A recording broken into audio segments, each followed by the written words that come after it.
Olá pessoal, tudo bem? Bom, gente, vamos lá. Então, continuando com os nossos vídeos, né? Hoje um vídeo diferente aqui, uma questão, tá? Então, assim, muita gente gosta de resolver questão, né? Então, vamos lá.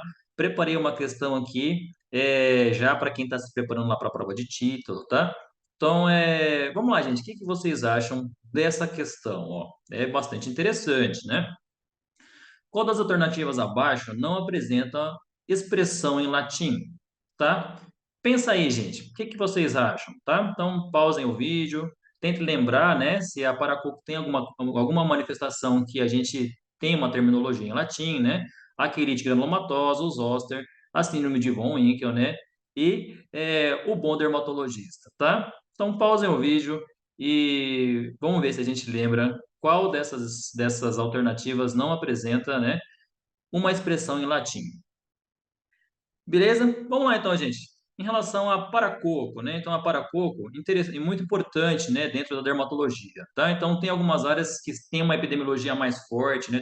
Tem algumas regiões do Brasil que não é tão forte assim, mas a gente precisa saber da paracoco porque ela cursa com manifestações dermatológicas exuberantes e pode comprometer muito o quadro clínico geral do paciente, né? Tanto na forma juvenil quanto na forma crônica do adulto, tá? Então, a paracoco, né? Então, normalmente essa epidemiologia de homens, trabalhadores rurais, etilista, tabagista, lá por volta dos seus 50, 60 anos, magrinhos, né? Que chega para a gente com essa lesão, por exemplo, principalmente nessa hematopografia muito frequente, o lábio inferior, com uma placa eritematosa, granulosa, né? Com esses pontinhos hemorrágicos, né?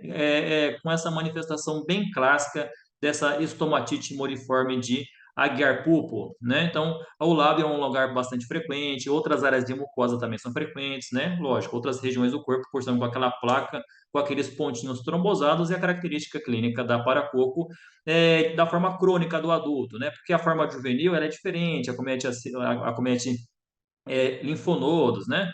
Então, a paracoco, gente, ela apresenta alguma manifestação que a gente considera, né, que apresenta uma expressão em latim?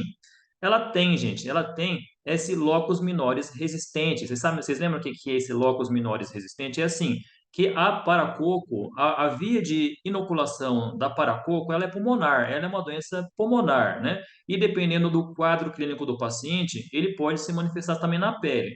Então, o que acredita-se, né, que é porque como as áreas, né, de acometimento da paracoco são áreas expostas, parece que ela tem a mesma característica de uma cromoblastomicose, por exemplo, né, de uma inoculação direta do fungo. Mas a paracoco, provavelmente não é isso que acontece. Ela é uma doença pulmonar e nos lugares de trauma, nos lugares, por exemplo, que o paciente, se ele tem o hábito de ficar mastigando, por exemplo, né, algum tipo de planta, né, ou se ele se submeteu a algum trauma e surge aquela lesão, né, naquele local de trauma, não foi por inoculação direta do fungo, foi porque ele estava, né, circulando, por exemplo, no paciente e naquele lugar onde ele teve o trauma, naquele lugar de menor resistência, ele se instalou e começou a criar a lesão da paracoco cutânea, tá? Então, a paracoco cutânea tem esse locus minores resistente aqui, que a gente lembra da via de inoculação da via de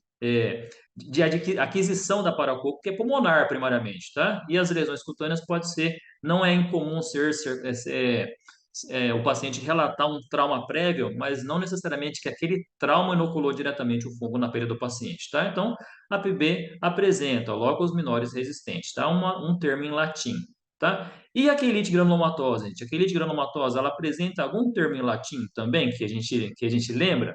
Lembra? Porque a quelite granulomatosa, ela tá, por exemplo, dentro da síndrome de Merkel-Rosenthal, né? E a síndrome de Merkel-Rosenthal é uma tríade, né? Paralisia facial, quelite granulomatosa e língua fissurada.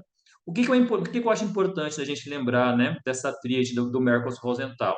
É que eles apresentam evoluções diferentes. Por exemplo, a paralisia facial, ela acomete o paciente e depois ela normalmente evolui completamente, tá? O paciente não evolui com sequelas normalmente da paralisia facial, tá? A língua fissurada, né? A língua escrotal, normalmente ele não responde aos tratamentos, né? E ele só tem um aspecto progressivo. Já a quelite granulomatosa, né, esse edema, infiltração assimétrico do lábio, ele tem uma manifestação que a gente chama de, ele não tem esse restituito ad íntegro, ou seja, ele tem o processo, né, de edemaciar o lábio de forma assimétrica e quando ele involui, ele não involui completamente. Então, ele não tem o restituito ad íntegro, né, que é essa volta por completo da lesão que seria, por exemplo, da paralisia facial. A quelite granulomatose, assim, ela acomete, depois quando ela melhora, ela fica um pouquinho edematosa. Depois ela tem um novo surto, tem uma manifestação da quelite granulomatosa, e depois quando ele entra num estado mais inativo, ele volta, só que ele não volta tudo, tá? Ele não tem esse restituito ad íntegro, tá? E aí ele vai cada vez aumentando, infiltrando o lábio do paciente, tá? Então, o Mercos rosental, lógico, né? A gente lembra que tem que investigar sarcoidose, tem que investigar doença inflamatória intestinal, né? Tem que retirar o paciente de alguns antígenos alimentares, né? Mas a tríade, lembrar de como que ela evolui, né? Como ela se manifesta é importante também, que a paralisia facial ela melhora, a língua fissurada ela só progride e a quelite granulomatosa ela melhora, mas não melhora completamente, né? Ela não tem o restituito ad íntegro, tá? Que é uma das manifestações em latim que a gente lembra da quelite granulomatosa, tá? E o herpes zoster, gente, o herpes zoster apresenta algum termo, né, em latim? Interessante, gente, o herpes zoster tem um subtipo raro do herpes zoster, que é o herpes zoster sem zoster, tá? O herpes zoster sem herpete, né? O que que o paciente tem? Ele só tem a neuralgia herpética, tá? Mas não abre o quadro cutâneo. Então, o que que a gente sempre fala para o paciente, né, quando ele começa, porque normalmente a neuralgia precede as lesões cutâneas mesmo. E aí ele chega no pronto-socorro com a neuralgia sem lesões cutâneas, tá? E aí, diagnóstico diferencial de apendicite, de abdômen agudo, né, de IAM, né? Então, o que que a gente considera, né, pelo menos o dermatologista que está dando plantão, né? A gente já sabe que é uma topografia clássica do zoster, e quando ele tem uma dor muito forte, por exemplo, nessas localizações, né, lógico, a gente descarta as patologias é, de outros sistemas. Mas se a gente está considerando uns zosters e ele não teve pele, a gente fala para ele voltar daqui 2 dias, porque ele fala assim, ou se surgir alguma lesão de pele, você volta, porque aí a gente dá o tratamento certinho para você, direcionado para herpes zoster, tá? Então, a neuralgia pós-herpética, a neuralgia herpética, ela precede normalmente, a neuralgia, né, ela precede a dor, precede as lesões cutâneas mesmo, mas as lesões aparecem, tá? Mas existe alguns pacientes que só apresentam a dor não tem manifestação cutânea, tá? É um zoster cineherpético. Tem várias outras patologias, gente, outras dermatoses que também têm essa característica. Por exemplo, dermatomiosite sem miosite, tá? Então tem esse padrão a gente acaba repetindo ele para as outras patologias, tá? O zoster cineherpético é um deles. E a síndrome de von Winkel, gente? Vocês lembram o que é a síndrome de von Winkel, né? É uma queratodermia palmoplantar, que ela tem várias características importantes, tá? Ela tem uma queratodermia palmoplantar num padrão em favo de mel. Ela tem essas placas queratóticas estreladas nos dorsos dos dedos, né?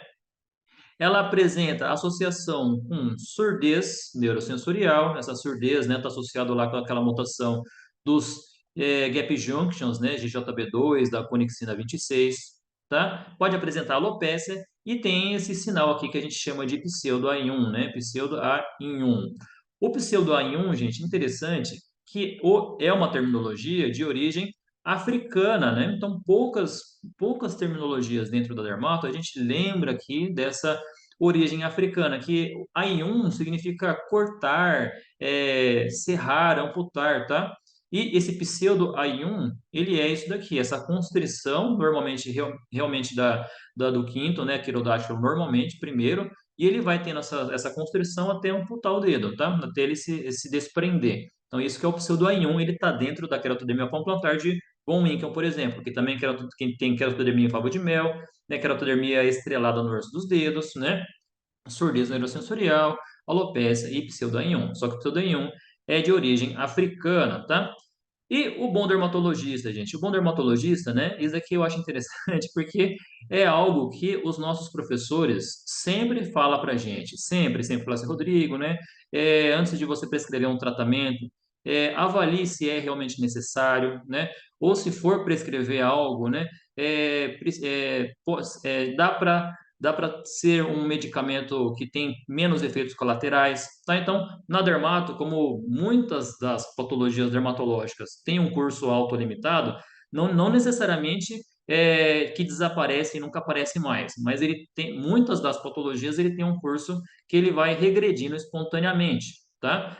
E se, por exemplo, se para essas patologias de regressão espontânea a gente introduz, né, prescreve um medicamento com muito efeito colateral, a gente fez mais mal do que bem. Não fazer nada era melhor do que ter feito alguma coisa muito agressiva, tá? Então, para as nossas residentes, né, assim como os meus professores, assim como muitos professores de dermato, a gente segue essa lei aqui, né? Prima ou não série. Primeiro, antes não faça o mal, né? Coloque na balança. Pense, né? Avalie se aquele medicamento, aquele efeito colateral daquele anticonvulsivante, né? Com possibilidade de gerar, por exemplo, uma síndrome de Steven Johnson, tá? Um medicamento muito forte para o paciente idoso, né? Que a gente tem muitos pacientes idosos. Será que é realmente necessário? Algum imunossupressor, sabe? Uma psoríase leve, será que precisa, por exemplo, de um imunossupressor, né? Tudo isso a gente vai colocando ali na balança antes de prescrever algum medicamento. Então, o bom dermatologista o que a gente escuta de gerações para gerações de professores, né? É esse primo nonocere, e eu acho que realmente isso que a gente leva para sempre para nossa rotina aí de consultório também. Beleza, gente? Então, trouxe uma questão, um tempo mais curto, né? Uma forma um pouquinho diferente aí da gente escutar um pouco de diferentes doenças, né? E se vocês gostarem, coloquem para mim, né? Que para a gente fazer mais nesse padrão um pouquinho mais curto, né? Com menos doenças, tá bom? Então é isso daí, gente. Até os próximos vídeos.